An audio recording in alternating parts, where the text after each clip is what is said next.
track and stop right on contact. Right there, right? Feel yourself having to pull your body across like that to get to that ball? Has anybody ever told you you're stepping in a bucket? Or that you're pulling your shoulder? Yeah. Okay, so take a look. Yeah.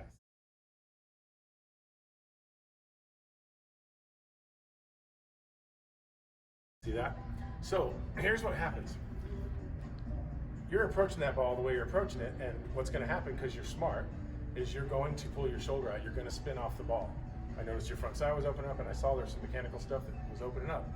But the first thing people tell you is what? They try to fix your body because they see your body. But what's happening in your body isn't coming from your body, is it? Where's it coming from? What tells your body what to do? Your brain does. So why not fix the brain first? See what I'm saying? Yeah. So the first thing you need to realize as a hitter is that you're not just a body. You're a body and a brain, right? Yeah. Has your brain ever argued with your body? Never? Tells me what to do. Well, I know, but sometimes your body says, I want to stop running, and your brain says, no, you got to keep running, Yeah. right? Then there's another level where your brain says, I want to stop running, and there's something else in you that tells your brain, no, we're not going to stop running, we're going to keep going. What is that? Conscience. Your conscience, your spirit, your will, whatever you want to call it. It's something different than here, right? Yeah. So you're actually a three-person, right? You religious at all? You know anything about church? Yeah. Yeah, so you're made in God's image. He's the Father, the Son, and the Holy Spirit. So you're a three-person thing. Yet you're going to take baseball and you're going to break it down into one thing, my body. So the first thing you want to do is realize your mind might be the problem, if you've got a problem, before you go trying to fix your body. So standing there.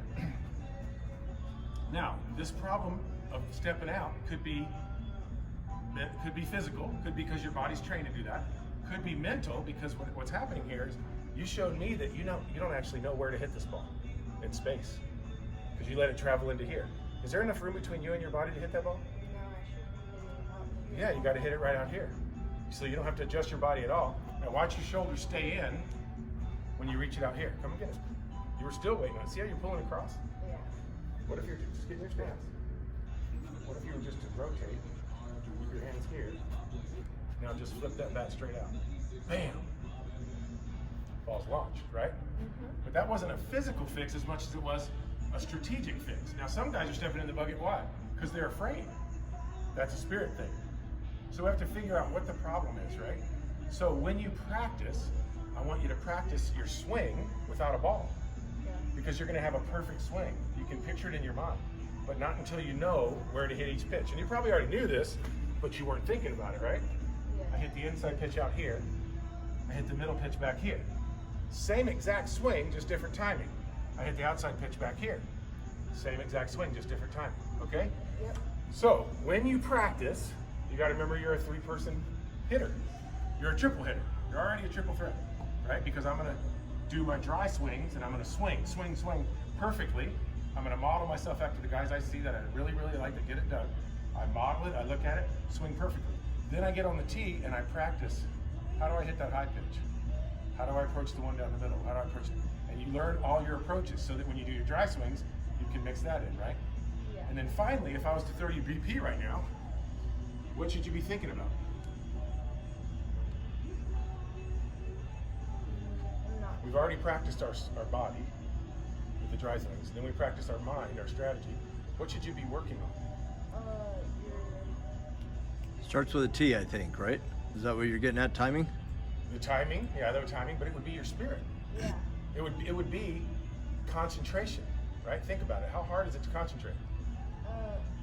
He's good. Some. Easy for some, but sometimes it's hard, right? You got all these things happening. This guy's doing this with his cap. Oh, did he just lick the ball? You know, all this stuff's going in your head. And mom says, hey, crush one. Oh man, mom's watching. You know, all this stuff is thoughts. Coach is barking at me.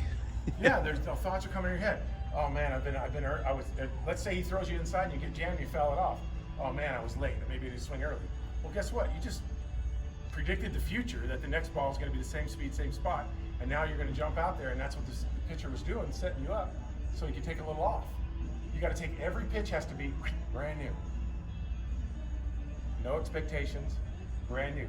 Well, how often do you practice clearing your mind, not focusing on anything, and figuring out, I'm just going to be in this moment and hit? You don't practice that. So maybe that's why it's so hard, because we forget to practice it.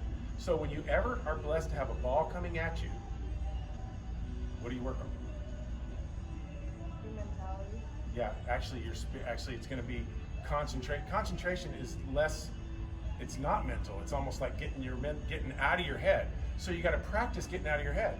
If every other kid is working on a swing all the time when he's dry swinging, which they don't do, and when he's on tee, which they do even less, and when they're in BP and they're always practicing their swing, let me ask you a question. If I tell you to do that thing right, and then I throw the ball and you're thinking about doing it right, and you do it right, but you never did it right before, your timing's probably going to be off.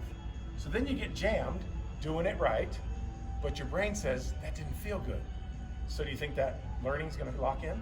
Or I didn't get the result I expected. Right, so I'm not going to learn the good thing I did right.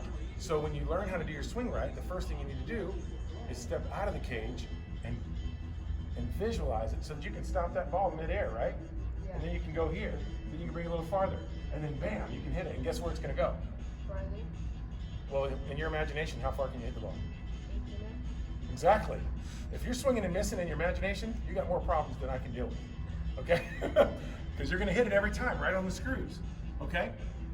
So that's what I want you to get from this little lesson right now. That's all we're talking about, is that you're a three, you're a body, you're a mind, and you're a spirit, and you got to work on all three. When you got batting practice, someone throwing, it's very rare for someone to throw you strikes. That's a time for you to be like, okay, all I'm going to do is practice like I'm in the game. And what do I do in the game? I don't think about nothing. Remember, I'd rather have a kid with a 80% good swing with 100% concentration than a kid with 100% swing with 80% concentration. Who would you rather face if you're pitching? Someone who's totally locked in, or somebody who's a little distracted, even if they got a perfect swing? Distracted. You'd rather face a guy distracted, right? So don't be that guy. And practice makes perfect, but the problem is we're never practicing concentration. And concentration is getting out of my head, not even feeling my body. The game slows down, I slow everything down, and I work on it, boom. And then I realize, oh man, a thought crept into my head. So I'm gonna try to work on, so you're working on concentration. You'll be 10 times better hitter than anybody else just from that little thing. Then if you get in here and you realize, oh, I've been letting the ball travel too far. I've gotten bigger. I've changed my swing a little bit, and now it changes how I can approach the ball. Because if I got a long swing, I got to give myself more space. Once your swing starts improving, this is always going to be adjusting and molding. You got to be doing tee work. Big leaguers do tee work all the time. Why? They're already big leaguers. Because things are adjusting. They're trying to find out how they're feeling in space. Does that help you at all? Yeah. Yeah, good. That's all I got for you, man. Just practice different. Okay. Very cool. So nowadays, with the advent of all these phones, the kids got phones in their hands, they are a combination of two things. Facebook, Instagram, Snapchat, all this stuff is lack of concentration because the notifications constantly hitting you, screen's constantly changing, so you're always changing your focus instead of keeping your focus. And the next thing is judgment. Did I get a like? Did I get that message from my friend? Did they email me back? So it's a combination of no concentration and judgment. The only way you can be a good hitter is to have a sort of non-judgmental awareness of your surroundings. You can't be judging yourself or others at that moment. You have to be able to learn that, and that's only learned through putting the phone away, jumping in the cage. And the nice thing about it is, it's the greatest time in the world to practice getting rid of your stress is hitting a baseball, because you can't think about two things at once and hit a ball. So you get to practice concentration.